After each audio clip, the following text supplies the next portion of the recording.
And of course, do you believe that the day of prayer and reflection will achieve anything? We had 12 people saying no and 3 people saying yes. 12 people said no, they don't believe it will achieve anything.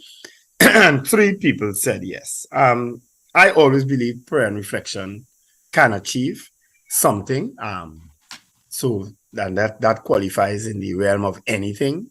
I always believe that because there are people who pray fervently and pray sincerely, even amongst the din and amongst the hypocrisy and the deceit. There are still people who are praying fervently and sincerely. So I believe it can achieve.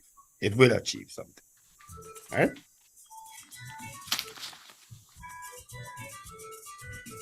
So that's our poll. So we've heard the results of our poll. Of course, you can continue to vote on this poll throughout the day, through all programming, and we'll give you the final results tomorrow morning.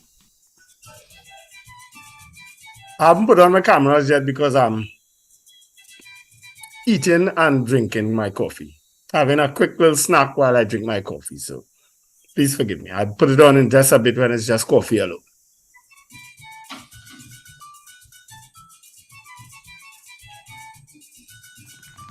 But I'm sure Paul could put it on his own, depending on where he is. I thought he in Westmore again. In Westmore? I mean, he was supposed to be in Westmore. And he spent the whole of yesterday in Westmore, he said? Oh. He went in one long line, he said, and posed. You see, your politicians, that's why your corporation don't accomplish nothing. Why is exaggerate and embellish too damn much? Well, you fix one pothole, you say you fix 20. Steve, didn't Paul say he was in one long line to pose with Santa Claus? I said there was a long line of people with their children waiting to take pictures of Santa Claus. I don't think I'm going to sit down on any Santa Claus lap. Not at this stage. People sitting on yours now. Never. Yes, people sit on mine sometimes.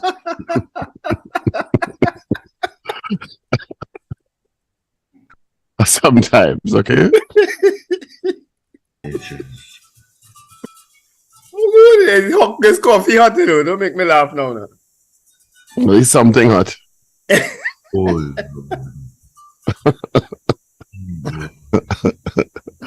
You know, prayer is not necessarily alone about physical achievements or tangible. Sometimes prayer brings psychological calm and peace of mind. That's true. So it does accomplish something to the believers. So it mightn't stop crime, but it gives people a sense of belonging, a sense of calm, a sense of ease. It's a form of meditation. So it does accomplish something. Yeah, it does accomplish anything. Yes, it accomplishes something. Praying about crime in some people's minds may help, but I do think somebody who is intent on killing somebody is going to change their intention because you pray about it. I think that's what law enforcement is about. Mm-hmm. Mm-hmm. But person who prays may derive some sort of psychological, emotional benefit from it. Yep. Or even a sense of spiritual calm. So it does accomplish something. But whether or not if we ask if it could fix the crime, I don't think so. Well, in some people's lives, some people who would have changed their lives around, some people who were on a criminal path, and they were able to change their lives around through prayer or through the intervention of either a parent who prays or a relative who prays, or even the local pastor or priest or pundit or whatever. Their lives would have been changed around largely because you're somebody who prayer without, when the Bible quote, prayer without works is dead. Mm-hmm. So praying by itself and then fixing it, you know. Right. But I'm just saying along the lines of someone who that would have been the first intervention then. That would have been the intervention that possibly. we started out with. Yeah. Quite possibly. Yeah. A lot of people, I know a lot of people whose lives have changed. But some people feel you just pray and you sit down and do nothing and it's fixed, but that's not how it works. No, it doesn't work that way. And they know that. I mean, it's not how it works at all. You have to do something. You have to, otherwise, you don't have to do nothing. The whole work is sit down and pray and fix everything. You have to do something. You can't solve something tangible by nothing, something untangible. Yep. Yeah, they're going to hunt them down and bring them to justice. Good morning to DCP Earl Christopher, who is at the helm of the police service this morning. Mm-hmm. Saw her in many pictures out and about over the weekend. Okay. Must be quite an onerous position, quite frankly. Hmm. Imagine the kind of information you're getting on an hourly basis as that in that position. Yeah. Serious. About this happened and this shooting here and that shooting and this stabbing and this child missing, and it must be quite a lot. It's a gray hair producer. Yeah. So. Oh, I went to another concert over the weekend. I went to the Lydians concert. How was that? Yeah? How was that? It was good. It was good. The Lydians was more of a show. They had a lot of narration. They had a lot more music, like pan and thing in their back, with their band. And of course, I think they have the better singers than Marionette. But Marionette was a concert. And it was more Christmassy than Lydians, I thought. But Lydians, they've got some excellent singers. What's the guy name? Oh, why is his name not coming to me now? Why is his name not coming to me? He has an excellent voice, tenor voice. And David Williams.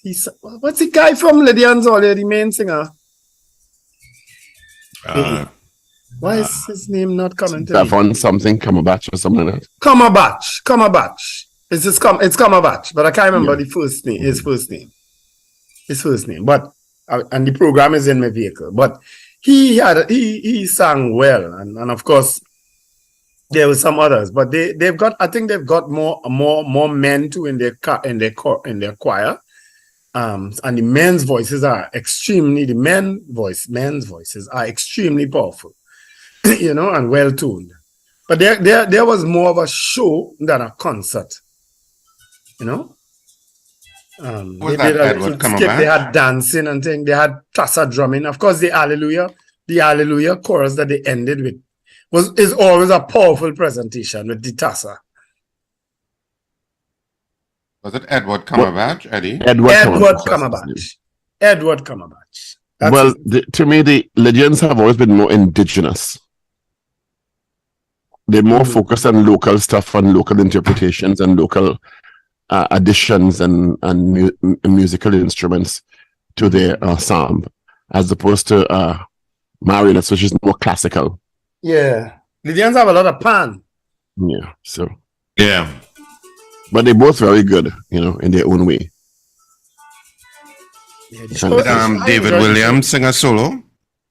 Yes, he did. Actually, he sang a duet with Edward Cumberbatch. I don't think he sang a solo. He sang a duet. And that's the guy with your play in your plays, and yeah. I'm watching him and I say, but I know this guy face. Yeah. He sang a duet with Edward Cumberbatch, but of course, naturally in a duet, you'd have a solo part too, right? Yeah. But it was good. It was quite good. Yeah. Yeah, Lydians are very good. In fact, they're all very good. We have some amazing, talented individuals in this country. Yeah. Good concert. We say good morning, girl, to Fiola Gradison. She plays the pan for the Lydians. She's very good at pans. Fiola, good morning to you. All right, so let's take some of your calls. 222-8255, 612-8255. Toll free North Americans, 866-525-1099. I know how the shopping in Port of Spain is. Well, if you have to go by the police launching their campaign over the weekend, apparently a lot of people were happy to see police out and about in the city. Because they launched a crime plan specifically for the city. I think it covers Christmas into Carnival. And that was launched last Friday, wasn't it? I think, on the promenade. So the police, as I say, are generally pretty effective when they put certain things into place, especially for Carnival and Christmas. There's nothing like a heavy police presence anywhere in an area. There's nothing like that. So it's maintaining those things, sustaining those things is what they have the challenges with.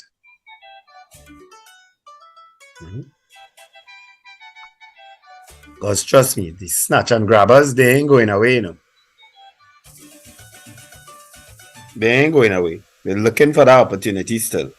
So and so we can help too by telling people do not go into Port of Spain with any obvious jewelry and thing. Don't hold your cell phone in your hand. Your bags, your straps, maybe make it a shoulder strap that goes across your body so that you could have it, hold it with you, as opposed to just on your arm.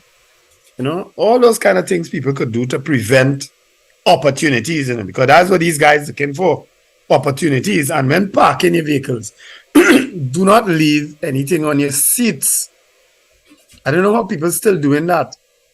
We still seeing these videos of people busting a windscreen or busting a side glass. Yeah, they do that so fast. Eh? So fast. Mm-hmm. And grabbing a bag. And what I understand they use, this was told to me when they did it with my vehicle, is they use a plug, like a spark plug. It just knock the glass and it just gives, and the whole glass shatter. So it's not even like a big stone they're using then. It's something as small as a spark plug apparently they're using now. So just be mindful of that when you're out there. We do have a call. Let's grab this call. Good morning. Hi, good morning. Morning. Morning. Hi, no. What I want to find out from you, what is the reason behind these set of press conferences or these one-sided press conferences that the UNC will be holding on a Sunday morning? What's the reason for prolonging this situation with a meritless situation? That has any bearing on anything right now or whatsoever or until 2025? The UNC they're not going to change their focus. Let me don't use that analogy. But they're not going to change. Their focus is on Dr. Keith Rowley. Their focus on a Sunday is to make sure that they're first in the news on a weekly basis. Yes, and that's their focus. And if they feel it working for them, then let them go through. Isn't that divisive and polarizing the situation in the country? Have they ever cared about that? Really? I don't know if they've ever cared about that. I don't know that the UNC ever cared that they're dividing the place and they appear to be divisive and they're making statements that are clearly polarizing. I don't think they care about that. They've never cared about it, and I don't think they'll start now. They've gotten a bunch of MPs there that replace the last set that probably worse in terms of that type of polarization. What is this Steve Khan depressing me with now? I don't want to hear about COVID again, Steve Khan. Well, asking people in New York and so on to start wearing their mask indoors. Well, considering the temperature is dropping all over the world, in most parts of the world, that is. Is COVID a problem in Qatar? We haven't heard anything about this World Cup in terms of COVID. Statistics, man. Richard, Paul. Has COVID been an issue? I have absolutely no idea. Yeah.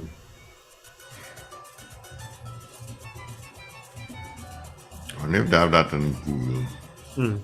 But we are taking your calls 222-8255, 222-TALK, and 612-TALK. We are taking your calls. How was your weekend? What did you do? Did you go and line up by Santa Claus like Paul did at Westmore? What did you do? Or did you go to the Lydians concert like Wendell did? I don't know what Richard do this weekend. Richard, what do you do? Richard, yesterday was Remy's birthday too, eh? Yeah, it was actually. Yeah, so belated birthday greetings, Remy, Ronald Remy. Yeah, so happy birthday to Ronald. Yeah, it was yesterday. So I spoke to him yesterday. I thought it was today.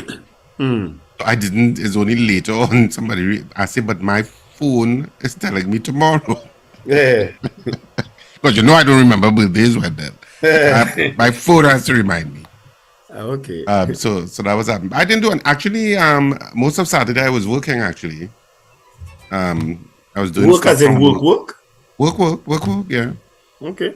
I had stuff to complete, so I was dealing with some other colleagues. So we were doing a lot of exchange of emails and rewriting of stuff and some things that we had to get out by today.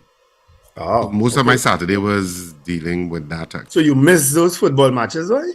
No. I watched the football. Can't you tell? After his excitement on Friday, he wasn't going to miss any more matches. I watched the football, but I got back to having to do that. So by the time Saturday night, I think we were pretty much completed with it. And so Sunday was the one day that I had entirely for myself, and I was just kind of relaxed and started to watch my Christmas movies. Around this time I had to watch a lot of Christmas movies. Yeah. So I have started my ritual of watching Christmas movies. I like that. I actually saw Home Alone 2 yesterday. Yes, I haven't seen that movie, so I watched it. Of course, this Christmas, a lot of visitors are going to come in to visit their family and friends. A friend of mine just landed from Toronto and sent me a message already asking where to get a good doubles. This weekend was also Parang in Lupino, right? And I think in Arima too also had Parang Saturday or Saturday. You know what night? gets me? It sometimes when I reflect on Arima, sometimes I think that so much of Arima has, even though there are a lot of Arimians or Janrim that live in Arima, the texture and quality of life of Arimians have changed. And I know some Arimians will say it's because a lot of outsiders, they would put it in inverted commas, that traverse the city center and how it has become. And it has, by and large, become a mixed area. Some of it is attractive, some of it is not attractive. It's ugly, and it's like the Arima Borough Corporation has no plan. I'm not in the business of necessarily bad talking the Arima Borough Corporation. When I criticize, it's because I criticize from a place of love for Arima. And I remember growing up, it used to be a big deal about lighting up a tree that was close to the market. And every Christmas time, there would be a whole celebration on the lighting up of that tree, and then the lighting up of decorations. You used to have decorations that used to crisscross the top of the streets, that the main thoroughfare, which is Queen Street of Arima. You used to have Christmas decorations crisscrossing on top, lights and stuff like that. I remember all of that in the time of my aunt, Auntie Joyce. I know she was a big part of it. And to what Arima has become now, where it seems, at least it seems that we pester in terms of the decorations and the things that enhance quality of life. Arimans don't stroll down the road anymore to say, let's go window shopping or anything like that. No. And how do you bring back that? How do you bring back that sense and quality of life? The city center. And I'm sure this is mirrored in other parts of Trinidad. But how do you bring that back? How do you bring back that quality of life that the town or city belongs to you, the people? Yeah. Let's grab this. I think I'm hearing somebody on the line, Steve. Yes, I am. Oh, apologies. Go ahead. Yes, I'm hearing. Yes, Richard speaking. Good morning to all. Did I hear you all say 12 people did not believe the National Day of Prayer would help? Yes, 12 people voted. That. Because, well, those 12 people probably don't pray at all to God. Because, listen. But actually, no, that's not true. No. One is out. One said he's. What is that? He does. One said he does, but he just believes it's a puppy show. Wait, so somebody having a prayer, Pastor Dutton and all of them, that is a puppy show? Really? For some people it is, Miss Dale Martin. Well, I tell you, this is unbelievable. I was shocked when I heard it. I said, nah, I can't believe this, because I know you always thought, since you're going to school, growing up, you say prayers, and you pray and ask God for what you want, and let me tell you something. I know everybody's religious, you know that, right? Yeah, but well, so how they functioning anyway? People who are not religious can't function. No, because anyway, Richard, you all know. I'm sure you all might have gotten, these people who will send you say this prayer, and make a wish or ask God what you want and send it to how much people. I used to really get upset when people sending me, and I'm saying, oh gosh, yes, you're sending it for me, and you're telling me send it to 10 of your contacts and whatever. I used to, last year a friend sent one for me, and I decided, okay, now they tell you have to have faith, right? So she sent it for me, and I read it and whatever, and lo and behold, what I asked for came. I say, wow, this year, a next person sent me one. You know what you must do, Ms. Digger Martin? Let me give you some advice. That's what I do. I read the last line first, and anytime I see you have to forward it to so many people, I delete it. I don't even read it. Well, Wendell, I used to do it because he says, Lord, I'm not going through this and then for this 15 people and all that. Yeah. My goodness. But that's the only way they say it could work. So once I read that, I delete it. You delete it? Well, it worked last year for me, but it wasn't 10 people. It was something about your contact. This year, one came for me last month, and I said, wow. My husband saying, you on that again? You thinking? I say, listen, it worked last year. I couldn't believe out of the 3 wishes I made, the first one came. I said, wow. So I don't know about everybody. They catch you. Well, yeah, but last year it happened, and they say lightning don't strike twice. Well, it happened again this year, so I say, my goodness. But I believe in prayer works, because I know when you're in a situation and you call on God, I almost go down in that Diego Martin River one morning, 3 o'clock, fall asleep. My father, I could never forget my father saying, you could drive drunk, but driving sleepy is more dangerous. And I say, what were you saying?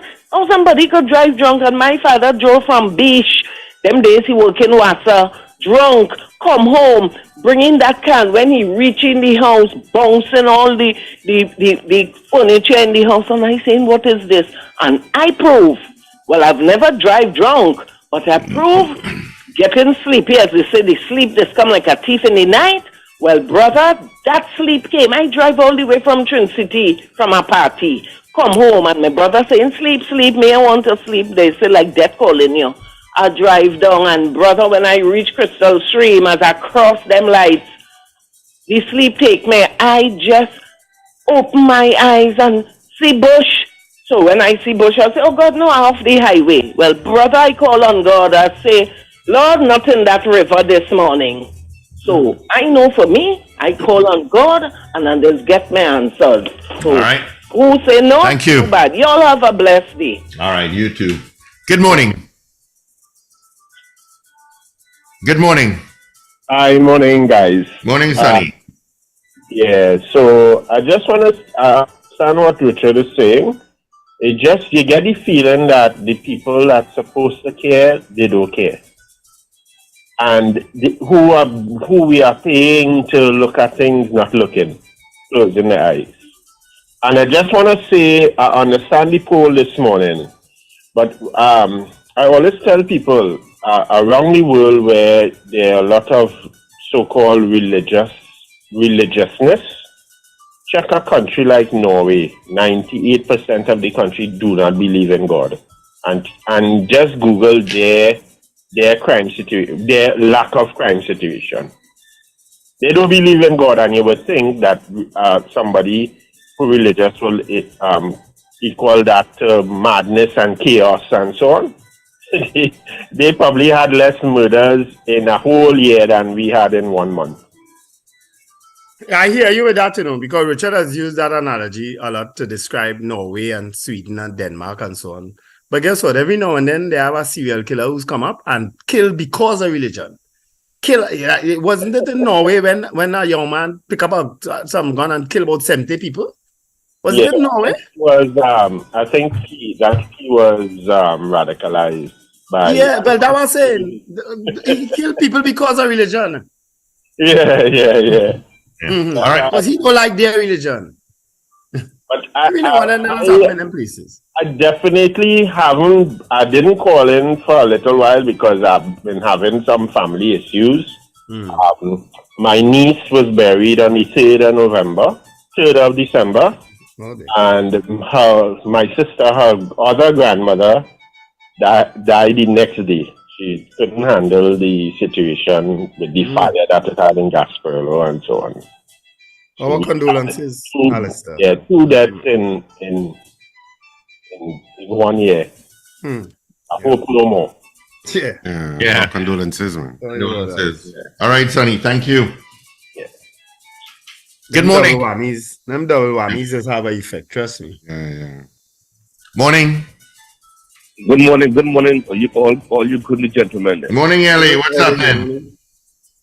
Doing pretty good, man. Morning, Mr. Wendell Stephen, sir. Morning, Ellie. Hey, Dr. Paul Richard not there today? Yeah, Yes, he's he here. is. Yes, he is. Good morning to you. Good morning. Richard. Morning. Hey, Wendell, Morning. Wendell, the council the light of the city as yet, right? Not as yet. At least, let me don't say not as yet because I haven't passed through the city There's nothing. in the last couple nights, and I The don't go down corporation does early. not know it's Christmas in 13 days. Yeah, where I used to go down early in the morning, I don't anymore. So let me don't say nothing yet. Okay, I know. Richard, based on how you're talking, they do nothing in Arima, boy. They put up a star, and the poles that they usually decorate, they just have the globes lit. So you see the attempt at somebody trying something. I don't know if they're going to actually add the lights. I mean, I heard through the grapevine, but I investigate that there was some company that took down the lights last year for storage and stuff because, of course, the Arima Corporation used to have the lights in some storeroom where people used to be mashing it and stealing it, apparently. Oh my God. And that's what they said when Lisa Morris, Julian, remember, she came on here and Wendell and said people stealing lights. The lights were stolen. So apparently they have some other company dealing with it now. So I don't know if that company is going to put it back up because they would have taken care of it. I have no clue. That's some of what I heard because I did inquire. Yeah, I don't think it is be criticizing, Richard. I think it is be advocating. So that's why Arima to be is advocate a lot for Arima. I don't hear it as criticized. Steve, I have a question for you, boy. Yeah, man. I know before the program, like you guys used to always, I don't know if it's gonna be hard to do it now, but you guys used to always have almost every day have different guests you're booking for interviews. It don't work like that anymore because you guys do have so much or people doesn't want to come on and talk about stuff and try to book them and things. No, but I don't understand. We always have guests most of the time. In the 7 to 8 hour, we usually have guests. Yeah. Yeah, like this hour is usually when we would have guests, Ellie. Yeah, that was it. I know most of the time you always have at least somebody either in government or in private to talk about something, kind of edge. But I know lately I just find you guys do have probably it's Christmas time and probably so. Usually Christmas time is tough to get guests. Yeah, that's what I thought so, Steve. Hey, Steve, you know what? When I drive, how in Trinidad, all the different corners, you can see doubles van, and I drive around in LA and here, right? On the evening, on corners and things, they have 20 food trucks selling tacos and all over the place. So now I see, boy, why doesn't have a doubles van selling in a corner just like them thing, boy? I say, wait, that'd be so good, If somebody could pick up the idea, that'd be real good, but and probably don't have the market here for it, so Anyway, guys, just love to listen to you guys. I appreciate listening to you guys every day. You guys do a wonderful job. All the best for this season, man. Stay safe. Hope everything's good. Hey, Paul, how are you doing, sir? I'm fine, thank you. And yourself? How's Christmas shaping up? Well, I could be out here by next weekend, so I could be home for Christmas. I always be home for Christmas, so Amen. Okay. But once I spent one Christmas here, but I feel like I was going through some kind of Prepare for a hole in the airport. A friend of mine came in last night and she spent an hour and a half. So Flights are packed coming in, and of course the lines are long Mm. in immigration and customs. Yeah, I spent one Christmas here once boy, and I feel like I was going through depression. Christmas in this place is good, boy. I want to explain this anyway. You guys have a good day, man. All right, Ellie. Good morning. That would be a nice place for Christmas, too. Morning. Yeah, morning, gentlemen. Morning. I went to that parang in Arima on Saturday, Saturday night. It was good. It was good. Yeah, the parang was good, man. I was always trying to go to those parang events, to support NPATs and the work that we're doing. I think it's supposed to have more parang, I think, Saturday morning, I think. And there's parang, that's your parang nonsense, though.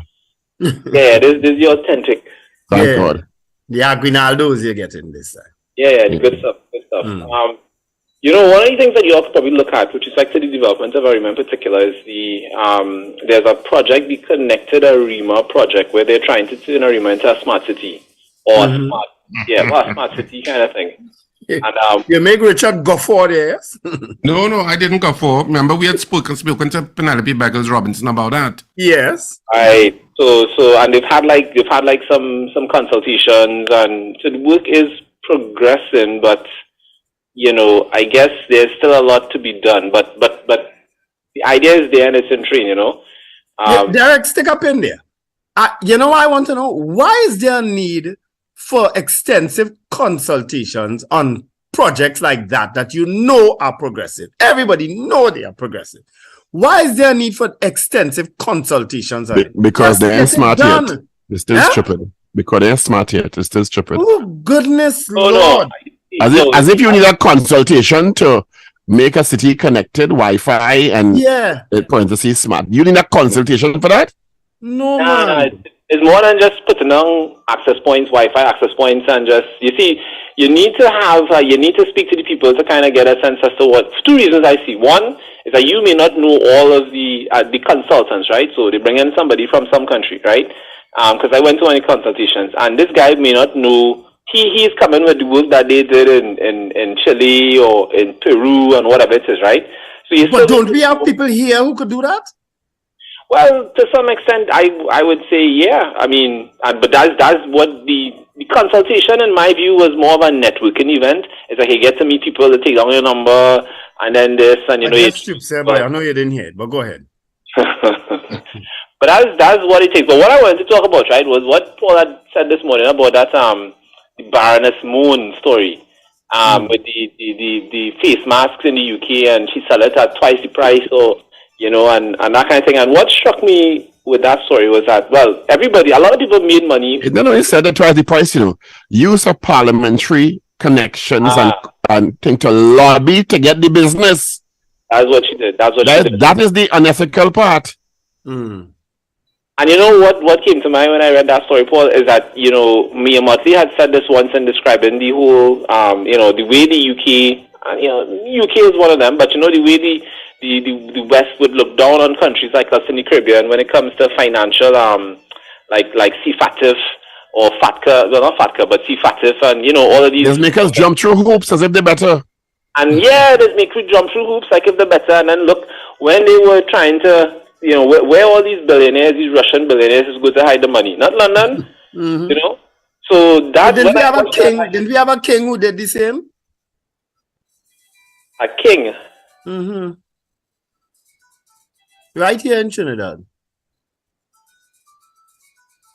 Nah, I'm not sure I follow what you're saying there, but okay. I'm sure Paul knows what they're talking about. And who we're talking about.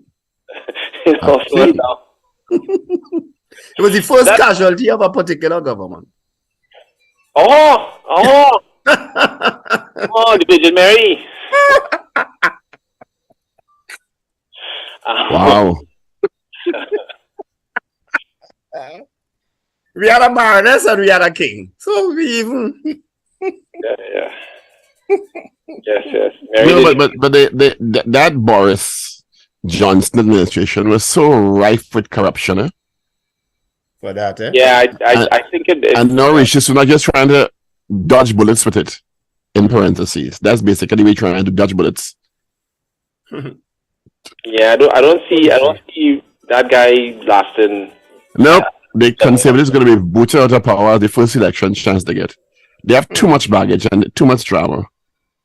Well, yes, four prime ministers? 3? Or 4? Johnson Right, is supposed to allow him. Yeah. Was the one before Boris Johnson? Yeah, but she was one too. She's a conservative too. Yes. Before Johnson, you said? Yeah. What's her name? I can't remember. I think it's 4 prime ministers they went Yes, through in the 4. last few years. The one who took over after Brexit. That's Liz Truss? No. No. No. The one who took over after Brexit. Oh goodness. Theresa May. Yeah. Yeah. So they ain't good. They're not still in power. they have been nothing short of a disaster. And then begin to uncover the background with Boris Johnson yet. They just all now coming out. And you see, I keep saying it. Ours is an iteration of that Westminster system. And as I said, that's why our country needs a strong opposition, you know. It's a significant check and balance to the excessive and tendencies of any government. Because without checks and balances, governments will do what they want around the world. In Trinidad and Tobago,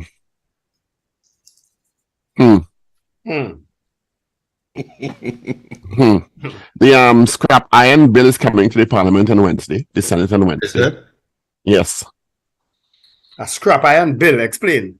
Well, the bill that is supposed to regulate the scrap iron industry in Trinidad and Tobago. I wonder if I'm allowed to send you a copy of it. Am I? I'll check. I don't believe so. But it's out, so parliamentarians have it. But I don't know if I'm allowed to share it. I'll have to find out that.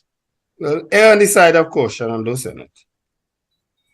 No, I mean, we're allowed to consult with people who we think can give us advice on whether it's constructive or not, you know.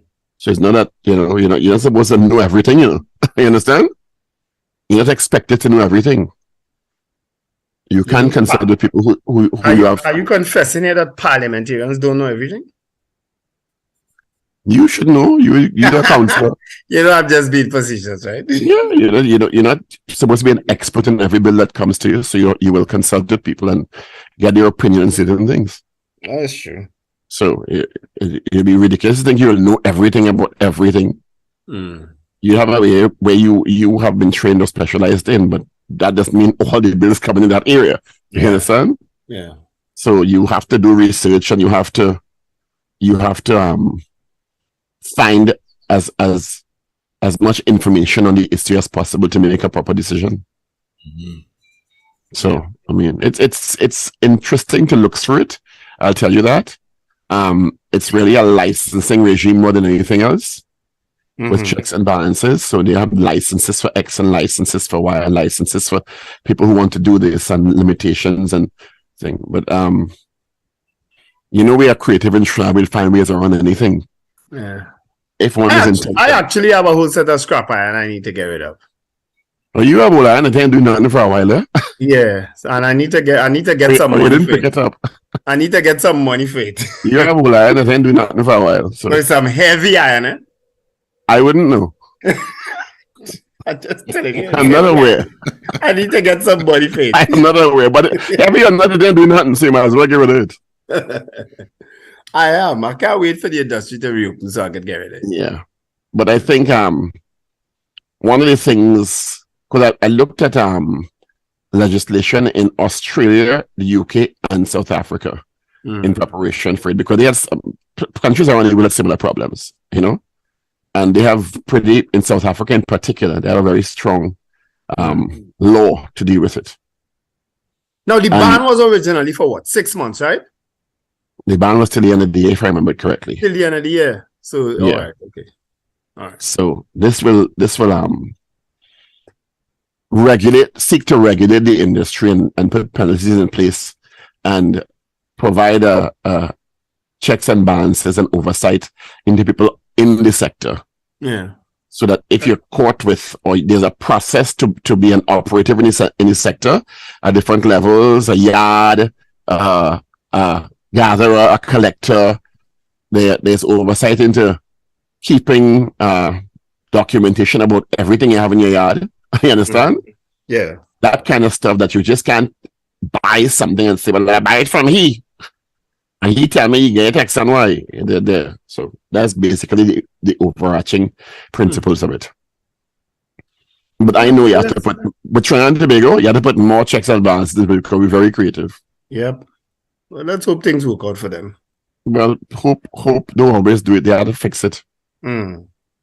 You have to fix it.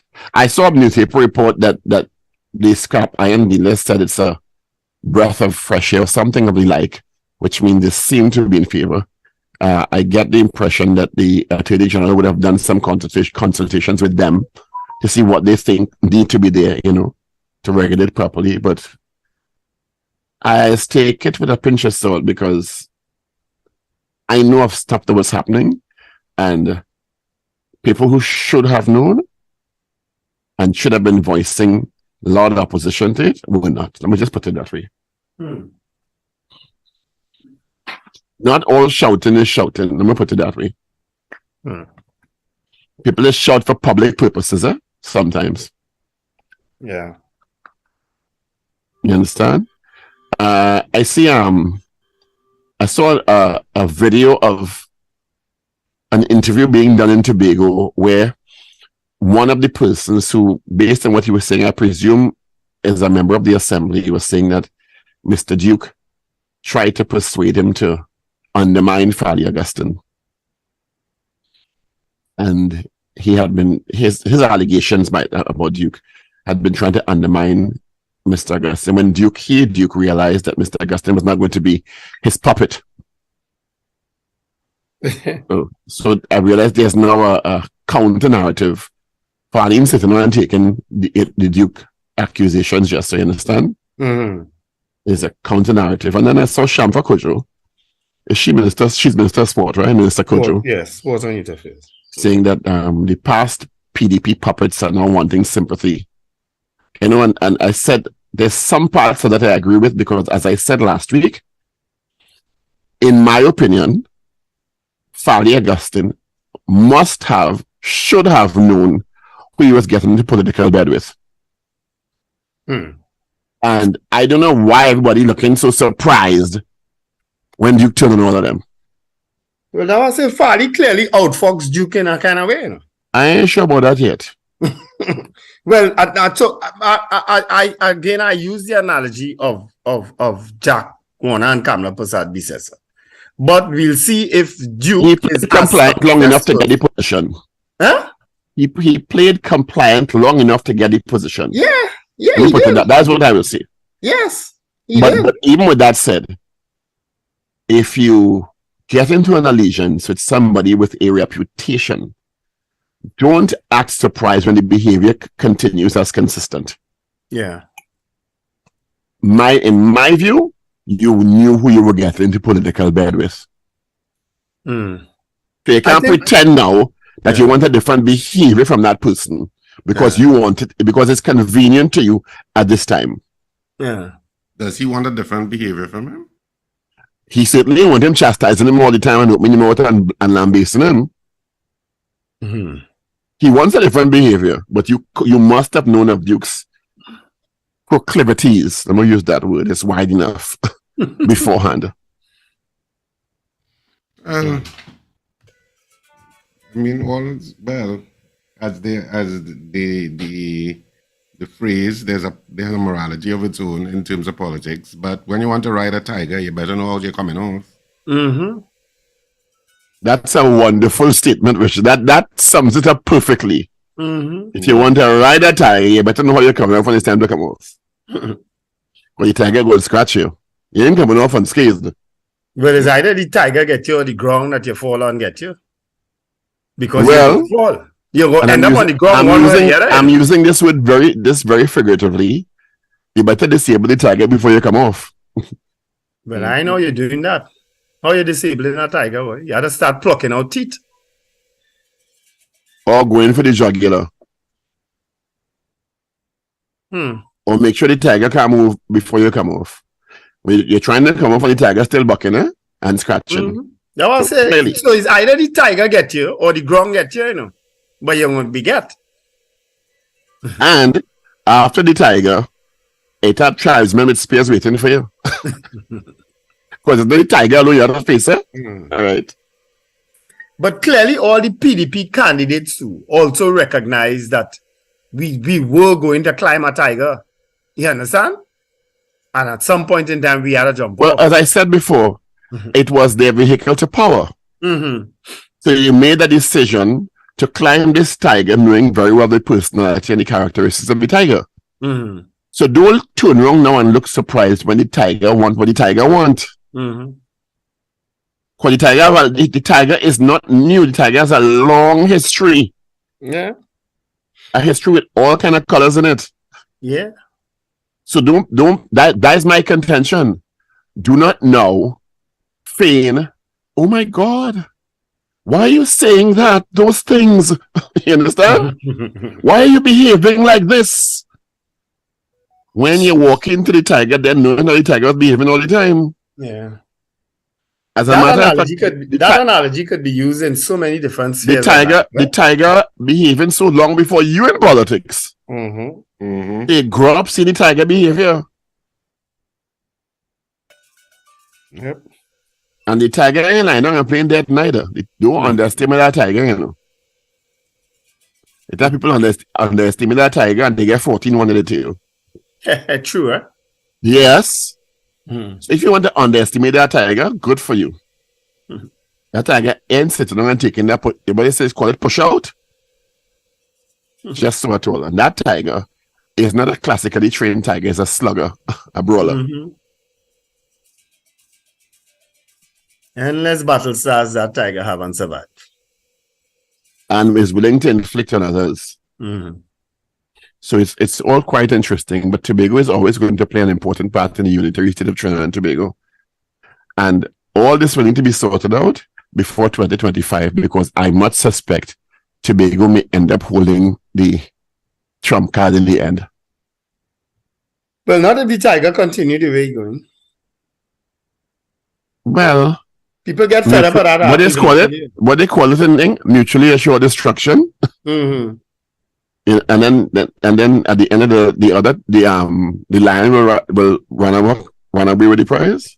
All right. It's 7:59. Yeah, I would imagine AV is somewhere lurking. No clue. Yeah.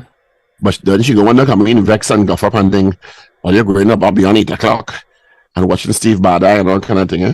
Get it all the time. What? AV does guff up now, man. What? What? You all have no S to you? Well, that is the queen attitude, you know. What?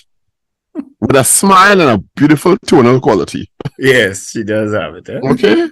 With a smile and you get the look so. And could go back in the past and pull out things for you, know. I mean, have ammunition to waste, you know. With the Queen's English, and it's 8 o'clock and she's nowhere to be found. You understand? But the walking with an attitude, you know. And guffing up. And guffing up for you because you're going past 8 o'clock, you know. Not AV. I refuse to believe that about AV. Or you don't know now, or you feel, you know. And it's Monday morning, more attitude. I feel she inside the room this something like she reach. Been quiet, yeah. What? And then you just give you a kind of tone and thing in the newsroom. Why aren't you drinking water? Morning, Mrs. St. Hill, Bob. Good morning, Richard. Is Richard there? Yeah, Wow. good morning. Good Hi, morning, Richard. Adrian. How are you, honey? I am good. Yeah, the tonal quality, Wendell. Yeah. Richard, I missed you. Remember, you promised to come in the studio at some point. I did. So I'm looking forward to that. Yes, I'm hopefully going to do this week. My only proviso was that Steve can. My only proviso was that Steve can have coffee in the kitchen. That's all, and he said there is. Yes, Ivy. there is. So you can come. Hi, Wendell. Good morning. Do you guff up? Good morning. Do you guff up? Wendell, you've known me for years. Exactly. It's not even a question. Thank you. Thank you for clearing that up once. I want to remind you, Mrs. Bob, that you're a Christian woman. And the truth is part of Christianity. Remember that. She didn't answer it. She just posed up back a question to me. Wendell, you've known me for many years. There you go, Wendell. I've always appreciated your intuition. It's 1 minute after you. Appreciate that. The news is late. Yes, it is. Yeah, I know. We did for a little chat. Bye, Ivy. Bye, honey. Bye, Richard. Paul. This is your news bulletin from Power 102 Digital. The increased presence of police in Port of Spain is being welcomed by several vendors and shopkeepers on